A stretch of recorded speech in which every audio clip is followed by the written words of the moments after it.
Magandang buhay mga ka-farmers! Ito na naman po ang inyong lingkod, AB Amazing Vlog, at magbibigay na naman sa inyo ng napakagandang idea about sa paghahayupan. Sa episode pong ito o sa video ito, ang ibabahagi ko pong kaalaman sa inyo ay tungkol naman sa formulation o feed formulation sa ating mga alagang baboy. Ito po ang hog grower feed. Yan. Ako po ay pumili lang ng daling hanapin ng mga materyales o ingredients para po pag gusto nyo pong sundan ito o gawin ito ay madali nyong magagawa.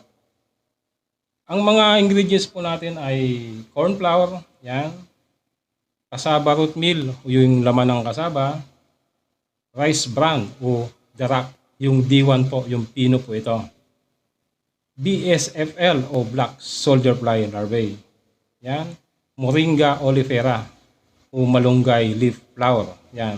Hindi ko po inaalis yung malunggay dahil yan po ang source ng vitamins and mineral. Otherwise, may natural antibiotic properties pa po yan. Then, ang copramil. Yan. Okay. Sa kabuuhan po ng video ito, ay ipapakita ko na sa inyo ang mismong mga timbang sa lahat ng sangkap. Ito po ang aking computation. Yan. Hindi ko na po ito ilalagay sa video ito kasi hahaba ang video, baka po mainip kayo.